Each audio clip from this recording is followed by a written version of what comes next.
Goeiedag, baie welkom hier by ons by Stellenbosch gemeente. Hier is ons weer, die weke vlieg inderwaarheid verby. Ons is naby Oktober en die einde van die jaar is in sig. So ek hoop regtig dat jy in voeling is met wat jy nodig het nog in hierdie jaar om te gebeur. Nie net in jou werk en in jou gesin en in al die logistiek van jou lewe nie, maar in jouself. Ons hardloop maar so half onbewustelik van seisoen na seisoen, van Kersfees na Kersfees of Paasfees na Paasfees, of hoe ook al jou ritme werk. Maar ek hoop jy is in voeling met wat in jou eie hart, jou eie kop, in jou eie lyf, jou eie siel aan die gang is en wat nodig is. Ons land gaan regtig deur 'n moeilike tyd, die wêreld gaan deur 'n moeilike tyd. Ons kom deur 'n moeilike paar jaar en ons is merkwaardig weerstandig en kan aangaan, maar ons moet regtig in voeling bly met waar ons is. Want daar is 'n groot bekommernis oor ons emosionele en fisiese en psigiese welstand in ons land. En dit sal regtig vir my goed wees as jy self in voeling is met waar jy is en jy vermoë het om daai behoefte uit te spreek en ook te vra vir hulp, ook te soek na ander wat ondersteun en ook ander te kan ondersteun in hierdie tyd. En mag hierdie diens vandag in diens wees daarvan, mag dit vir jou 'n wesenlike en 'n sinvolle 'n deel wees van wat jy dalk nodig het in hierdie tyd. Kom ons wees so oomblik stil in ons bid saam. Ek wil jou so oomblik gee van stil gebed, waar jy net op 'n manier in 'n paar sinne vir God sê waar jy is. Hy weet dit natuurlik. Is meer ons wat nodig het om dit te sê. Vat so oomblik en verwoord net teenoor die Here waar jy op hierdie stadium is, in jou kop, in jou hart, in jou lewe.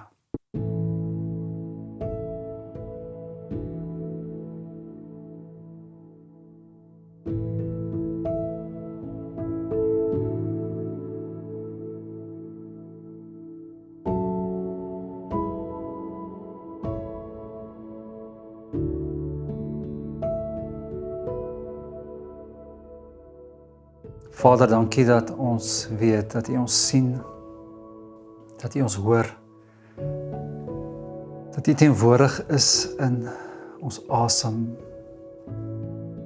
dat ons omvou is en omring is met U liefdevolle teenwoordigheid. En Here, nie net dat U ons ken nie, maar dat U ons sien nie, maar dat U regtig ons ken en dat U empatie het en begrip het vir hierdie tye van seer en pyn en worsteling en onsekerheid. Mag ons U inlaat, mag ons U toelaat om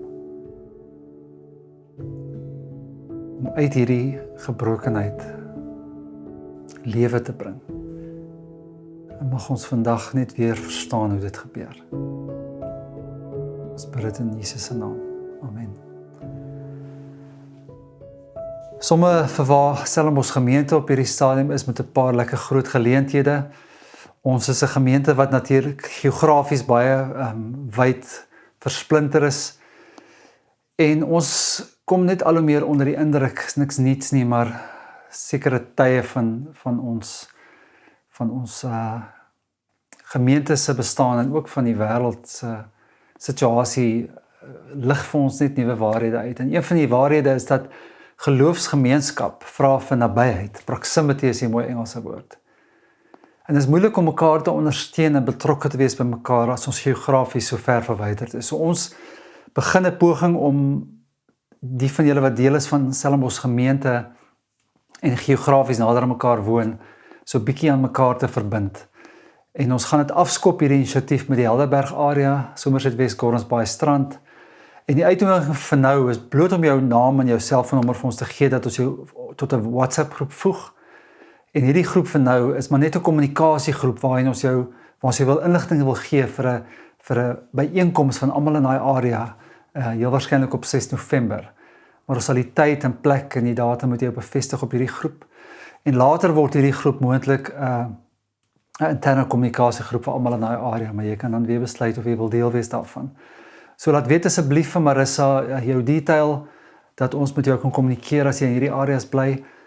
En oorweeg het regtig sterk om hierdie tree te gee, bietjie nader aan mekaar.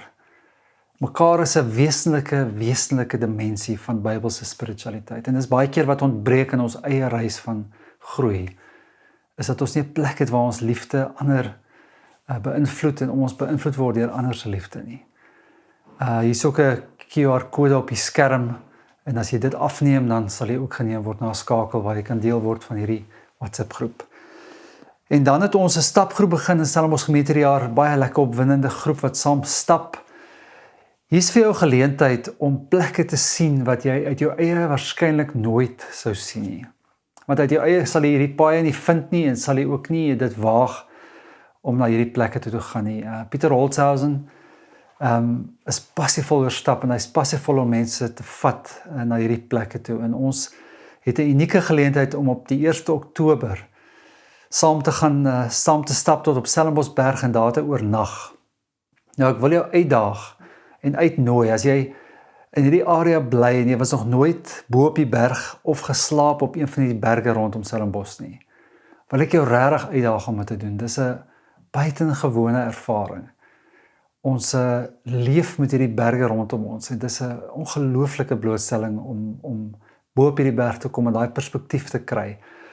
So die 1 Oktober is so 'n geleentheid, Pieter stap saam, daar's basies 2 roetes. Die eerste roete vat ons gaan almal by Paradyskloof by mekaar kom, 9:00 die oggend, daar by die bos, en die motors gaan dan geskuif word na huise daar aan Paradyskloof op veilige plekke, en dan 9:00 begin ons saam stap, lekker rustig. 2/3 op is die eerste kampplek om oor te slaap, en dan die fiksergroep kan verder stap tot bo, en dan die wat ook lekker fiks is van kop en hart, gaan die geleentheid gee om in die nag ook alleen te gaan sit in die donker, en waarskynlik 'n wonderlike belewenis te hê. So, kyk na die inligtingstroom vir die detail kommunikasie oor wat jy nodig het en wat saam moet gaan. As jy nog nie op die staptog se WhatsApp groep is nie, kontak Marissa, dat sy jou kan byvoeg, en wees deel van hierdie ongelooflike ervaring. En dan lê die bazaar vir ons voor, soos julle weet, 19 November, kyk asseblief uit vir die maniere om betrokke te wees vir alles wat nodig is en hoe jy kan bydra. Ons is besig om die conveners van die verskillende stalletjies op die dag aan julle voor te stel, en vandag is dit 'n hele familiepoging met Charles en Suzanne Coetzee en Suzanne se suster Louise, en saam is hulle vanjaar weer bereid om die kos stalletjie te bedryf, en Charles is verantwoordelik vir die braai afdeling, en Louise en Suzanne gaan vir julle so 'n bietjie meer sê oor hoe julle kan deel word van dit wat hulle op die dag gaan doen. Hallo almal, my naam is Suzanne en ek is Louise. En ons is gesamentlik verantwoordelik vir die kosstalletjie by hierdie jaar se bazaar, 'n somer Kersfees.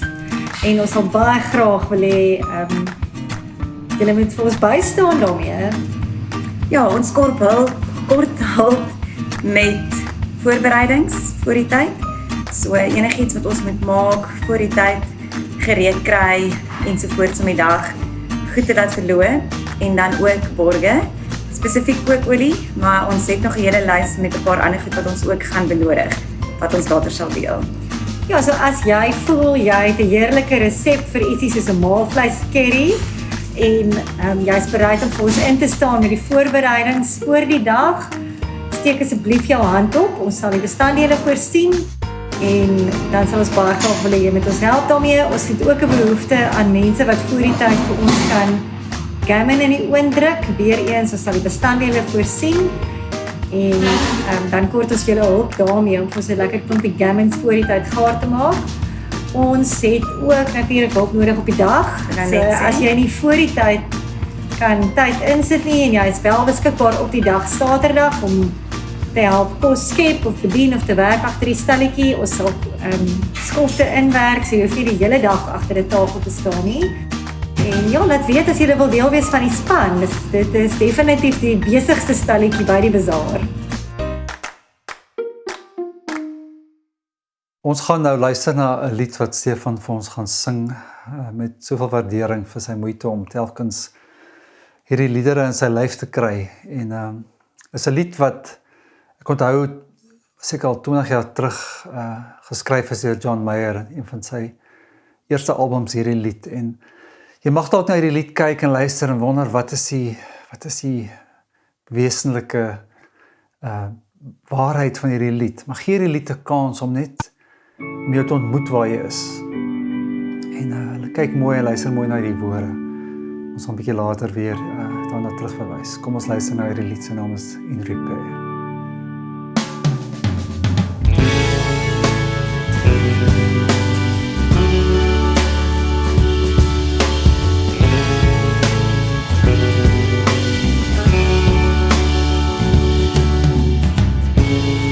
Too many shadows in my room. Too many hours in this midnight. Too many corners in my mind. So much to do to set my heart right. Oh, it's taken so long. I could be wrong, I could be ready.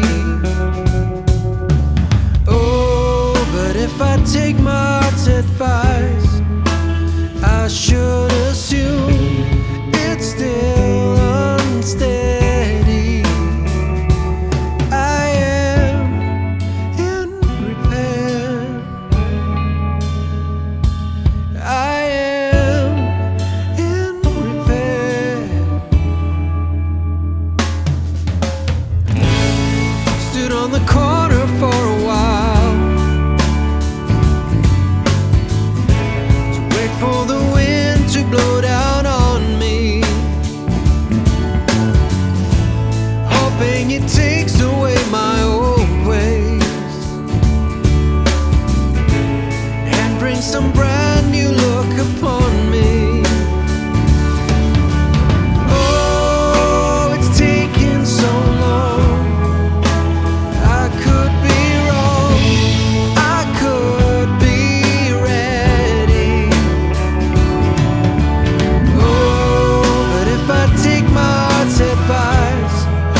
Soos julle weet is ons met 'n reeks besig wat ons noem Laat daar wees.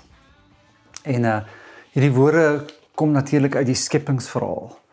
Toe God telkens gesê het, laat daar lig wees, laat daar bome wees en blomme en plante en diere, laat daar 'n see wees. En hierdie skepingsverhaal is 'n merkwaardige narratief.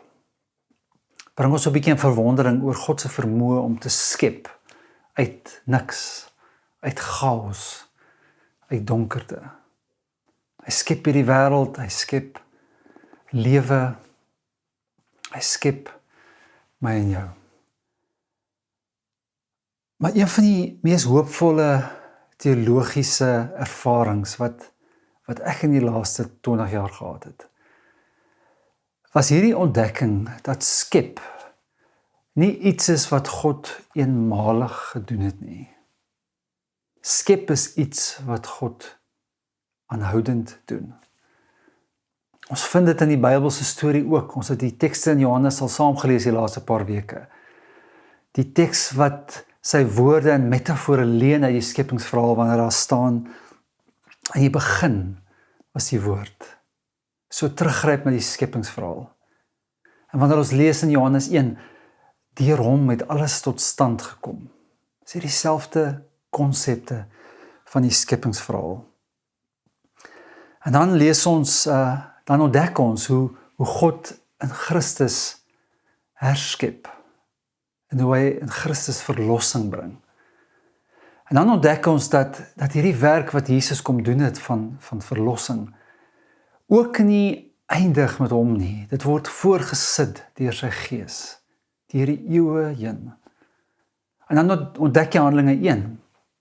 En jy lees hierdie teks van hoe God deur sy gees weer skep, weer uit die chaos van die mense wat almal verskillende tale praat. En Handelinge 1 vertel die storie van hoe God communities skep. Dis die begin van die kerk. God is verbind tot herskepping.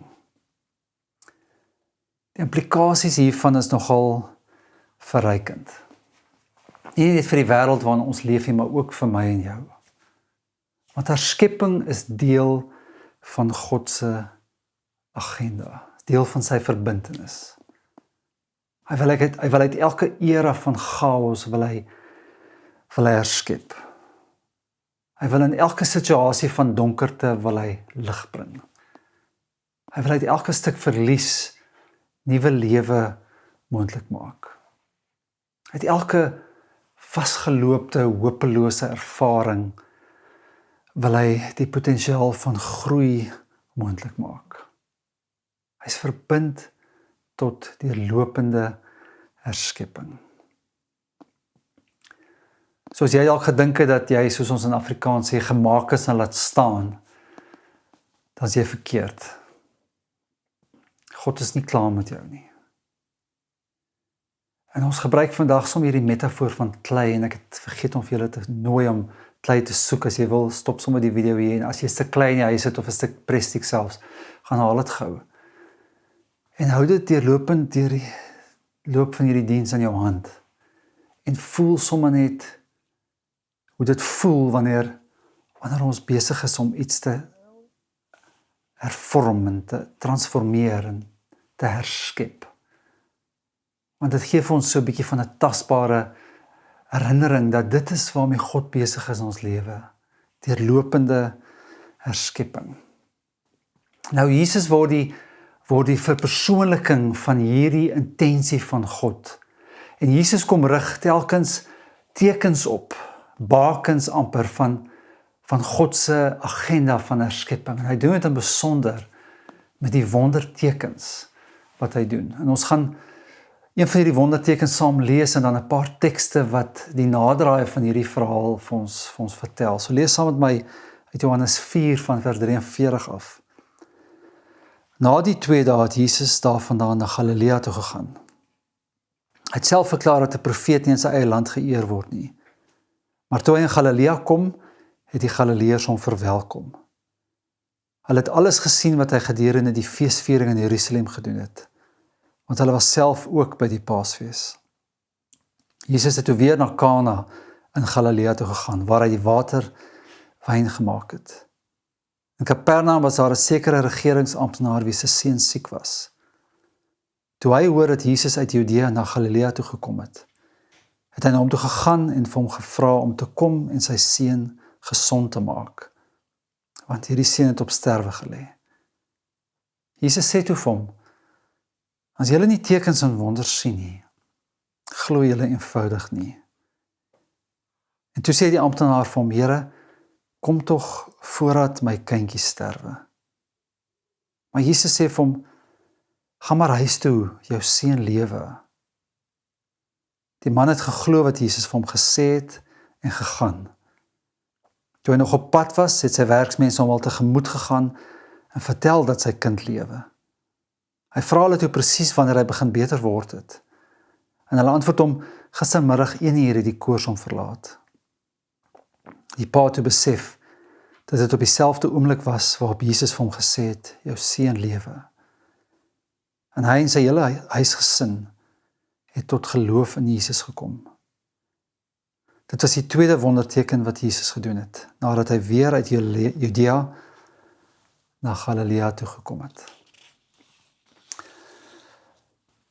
So die eerste baken wat Jesus kom neersit, rondom hierdie agenda van God om te herskep.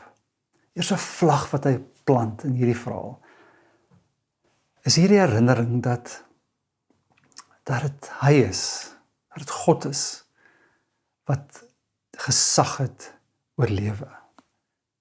So ongelooflik treffend, Jesus spreek weer lewe, en daar is lewe.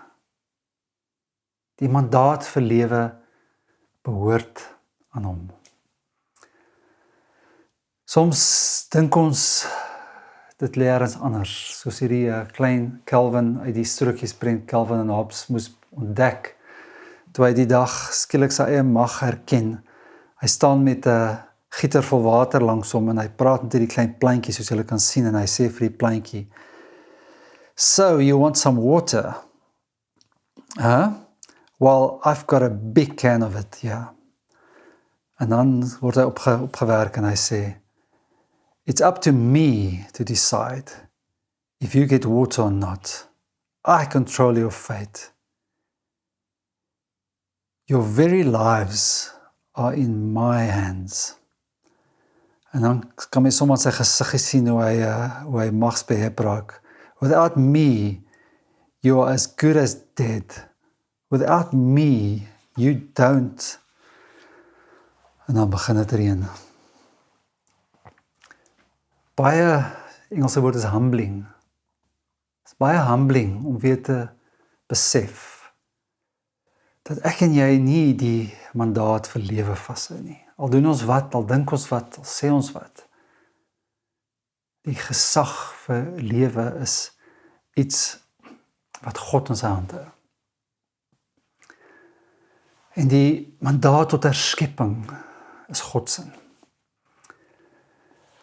Maar dan raak hierdie speelveld van herskepping baie vinnig 'n mynveld.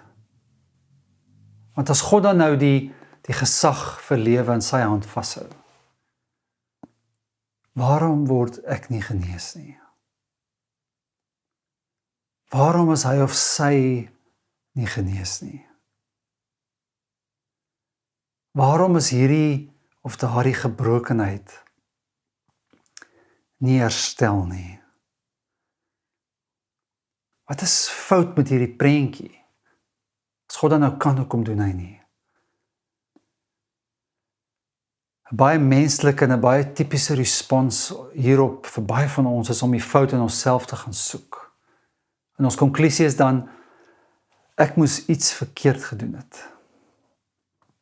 En die respons is dan, as ek dan net meer gehoorsaam is, heiliger leef, groter geloof het, meer getrou is aan God, dan sal hy of hierdie pyn en gebrokenheid herstel, of hy sal keer dat dit in die eerste plek nie met my gebeur nie. En die intensie agter hierdie respons is waarskynlik heel suiwer, want ons kry so half hierdie gevoel, maar ek en jy het ook 'n aandeel.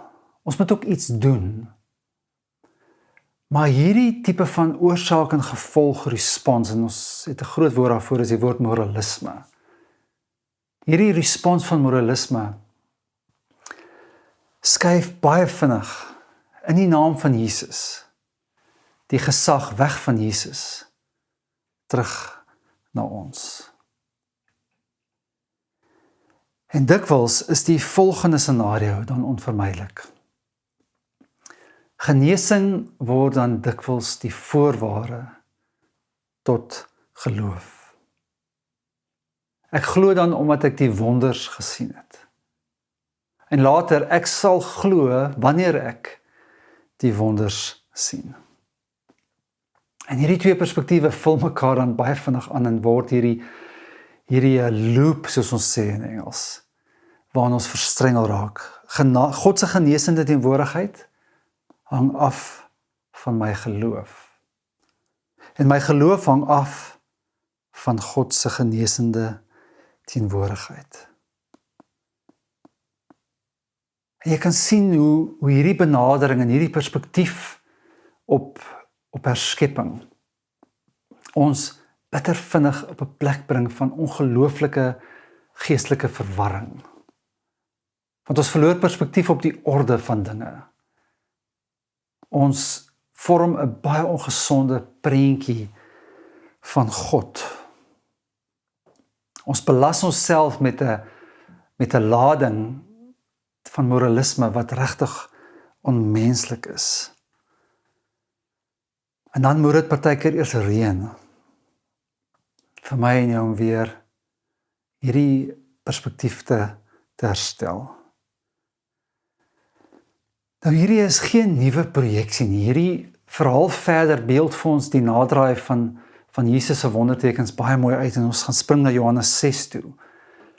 En daar sien ons een van die gevolge van hierdie wondertekens was die volgende: 'n groot klomp mense het agter hom aangekom omdat hulle die wondertekens gesien het wat hy aan die siekes gedoen het. En een van die afleidings wat hulle toe maak is die volgende: hy is werklik die profeet, die een wat na die wêreld toe moes kom. Nou, dis nie op sigself 'n foutiewe afleiding om te maak nie. Maar klaarblyklik kan daar nie iets goed kom uit so 'n voorwaardelike godsbegrip nie. Want kyk wat gebeur volgende. Toe Jesus merk dat hulle hom met geweld wil koning maak, het hy verder die berg opgegaan. Hy alleen. So, ten spyte van hierdie wondertekens en hierdie afleiding, is hulle nie met die regte prentjie van Jesus besig nie. Jesus probeer om hierdie hele raamwerk van oorsaak en gevolg geloof te dekonstrueer, wanneer hy hulle dan antwoord met die volgende woorde: dit verseker ek julle soek my, nie omdat julle die wondertekens gesien het nie, maar omdat julle van die brood geëet en versadig geword het. Wat God van julle verlang, is dat julle moet glo in hom wat hy gestuur het. Ongelooflike woorde hier, julle soek my, nie omdat julle die wonders gesien het nie, maar omdat julle van die brood geëet het. Natuurlik simbolies. Maar Jesus is besig om te sê, daar's iets meer as wondertekens. Daar's iets dieper as genesingsverhale. Die respons van Jesus se volgelinge hierop is regtig, soos ons sê, bietjie embarrassing. Hulle sê toe vir hom: watter wonderteken kan u doen sodat ons dit kan sien en in u kan glo? Wat gaan u doen? Mens kan maar net jou kop skud in ons menslikheid en in die respons wat ons soms het. Want dit is asof hulle niks gehoor het wat Jesus tot op hierdie punt vir hulle gesê het nie. So kom ons maak seker, Ons hoor dit vanoggend.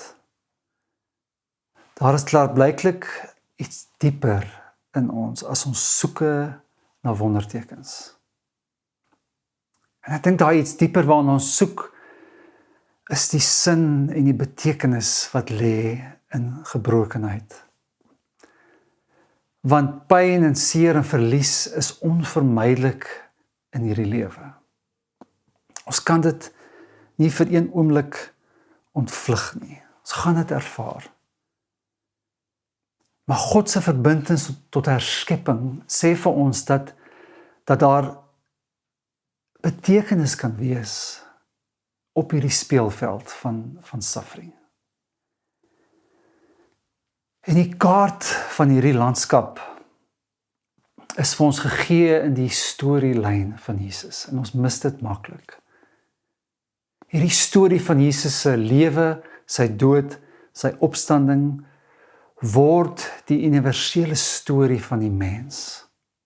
Lewe, seer, pyn, dood, nuwe lewe. Hierdie storie van Jesus is hierdie merkwaardige narratief wat my en jou ontmoet op enige plek in ons lewe. Kan ons op 'n manier aansluiting vind by hierdie verhaal. Wanneer Paulus met die gemeente in Korinthe praat, dan sê hy vir hulle, ek het my voorgenem om met julle oor niks anders te praat as oor Christus nie, en dan hom as die gekruisigde. Dis hierdie storie van lewe, kruisiging, opstanding, wat die sleutel hou van hierdie raamwerk van herskepping. Richard Rohr sê dit mooi, hy sê, the crucified Jesus offers, at a largely unconscious level, a very compassionate meaning system for history.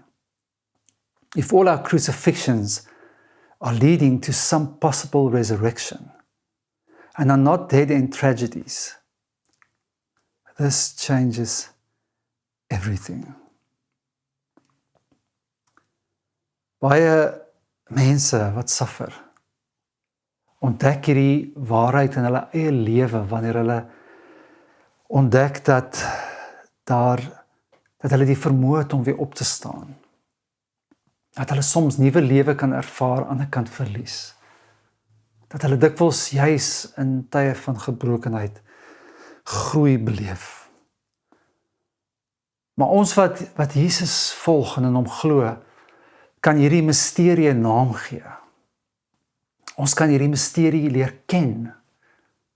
En ons kan hierdie misterie navolg in sy uitnodiging om saam met hom te ly, saam met hom te sterf, sodat ons kan deel hê, sê Paulus, aan die heerlikheid van sy opstanding. So wat is my en jou aandeel? Wat is ons respons? Ons respons is telkens om onsself oor te gee aan hierdie misterie. Surrender is die mooi Engelse woord. Die gepaste respons is om hierdie pyn en gebrokenheid te voel, te omhels, te aanvaar. En ek kan vir julle sê hoeveel gesprekke ek het hieroor met ander en hoeveel keer ek in myself hiermee worstel. En hoe moeilik dit is om te doen. Ons gaan op 'n baie rasionele vlak baie keer instem dat ons seer en pyn ervaar, dat ons suffer. Maar om dit regtig toe te laat, in te laat, om dit regtig te voel, is nie so eenvoudig nie. Maar dit is soos 'n geheime patroon. Elke keer wat jy oorgee, elke keer wat jy hierdie proses van sterf van jouself vertrou, is wanneer nuwe lewe moontlik raak. En Jesus kom wys, dis God se bedoeling. Wanneer hierdie kind herstel hom tot die lewe. En later word hierdie woord lewe gebruik binne ewige lewe, maar dit word ook gebruik binne opstandingslewe. So sy intensie is nie net die lewe hierna nie, sy intensie is die lewe hier. Daar's hierdie misterie van herskepte lewe wat moontlik raak in hom. Dis 'n misterie. Matteus skryf hiervan as hy Matteus haal vir Jesus aan wanneer hy sê, met die koninkryk van God gaan dit so. Iemand saai die saad op die land en gaan slaap en staan op dag na dag, en die saad ontkiem en groei. Hoe weet hy self nie? Hierdie hele koninkryk van God raamwerk is 'n misterie. Maar dit is 'n misterie wat baie, baie reël raak vir my en jou, wanneer ons op die landskap van gebrokenheid leef. Dit is nie maklik nie. Terug by die lied van John Mayer, om self te surrender, vra regtig waar 'n oorgawe. Het vra dat ons herhaaldelik worstel met al hierdie shadows in my room. Het vra dat ons verdwaal in hierdie corners of my mind, hierdie doolhof in ons koppe partykeer, van probeer sin maak, probeer betekenis vind, probeer rigting kry. Dit vra dat ons many hours in the midnight spandeer, van wakker lê en seer ervaar en moeilike emosies vashou. Dit vra vir baie ure in die wind en in die weer. Maar dit nooi ons tot hierdie oortuiging. I'm in repair. I'm not together, but I'm getting there. En nie in die eerste plek omdat ek besig is om myself in mekaar te kry nie, maar omdat dit God se bedoeling is, omdat dit God se intensie is, omdat dit God se verbintenis is aan my herskepping. Wat maak ons met die wondertekens? Wat maak ons met ons eie soeke na genesing, na herstel? Nie herskepping nie, maar herstel en genesing. Ons mag dit begeer. Ons mag daarvoor bid. Filippense 4 nooi ons om die begeertes van ons hart met gebed en smeking aan God bekend te maak. En daarom mag ons dit kom neersit. Maar mag ons ook soek na meer. Mag ons ook soek na iets dieper. En dit is 'n vertroue in die God wat ook herskep. Waar ons leef op hierdie landskap van gebrokenheid is herskepping meeste van die tyd ons groter realiteit. En herskepte lewe is net so groot wonderwerk as hierdie wondertekens waarvan ons nou gelees het.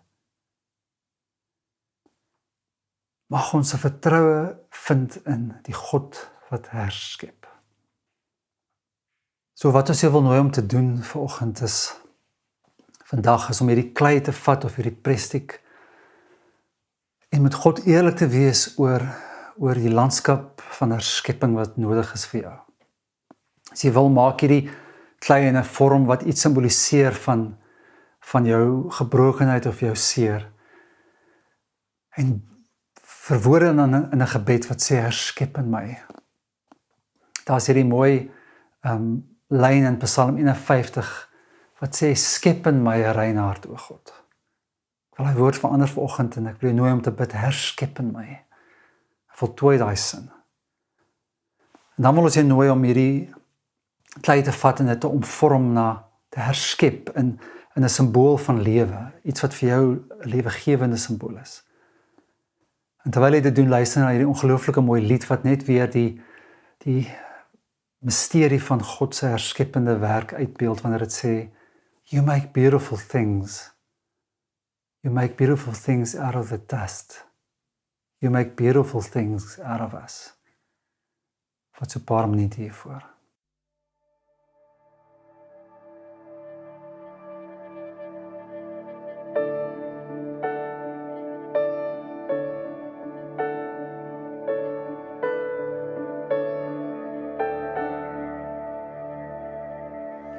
All this pain, I wonder if I'll ever find my way.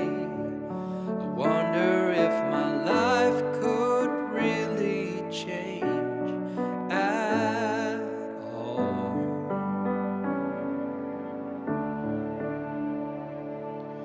All this earth, could all that is lost ever be found?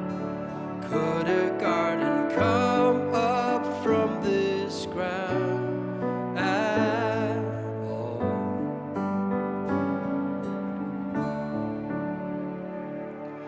You make beautiful things. You make beautiful things out of the dust. You make beautiful things. You make beautiful things out of us.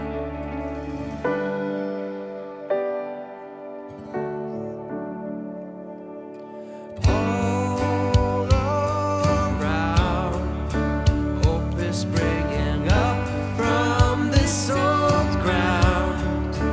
Out of chaos, life is being found in you.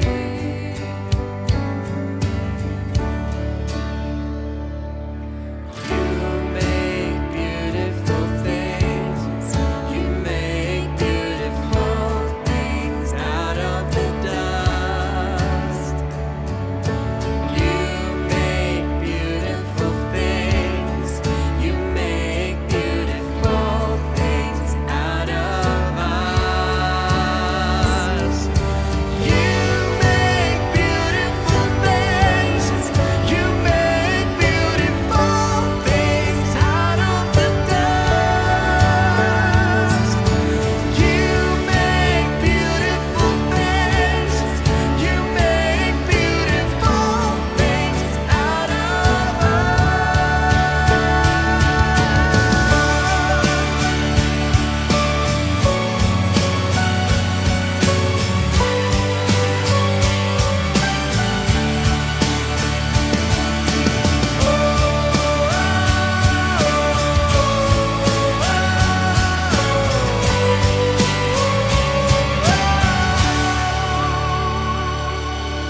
You make me new. You are making me new. You make me new. You are making me new. You make beautiful things. You make beautiful things out of the dust. You make beautiful things. You make beautiful things out of us.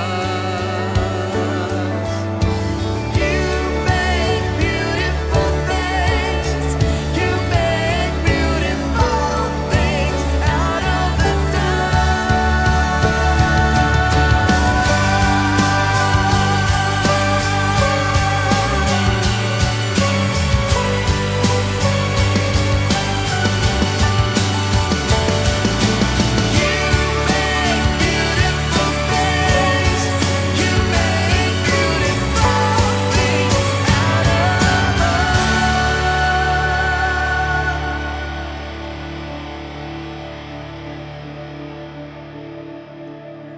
You make me new. You are making me new. You make me new. You are making me new.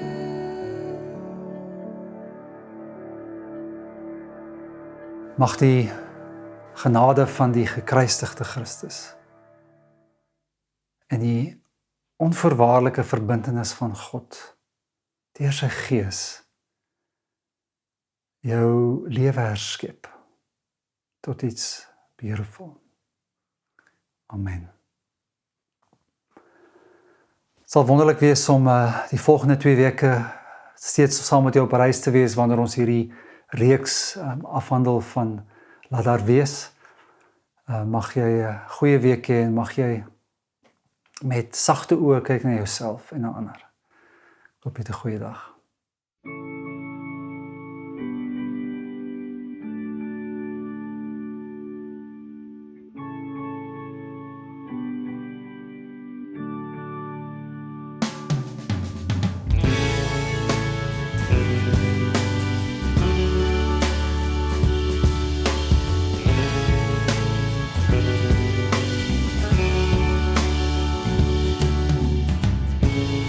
Too many shadows in my room.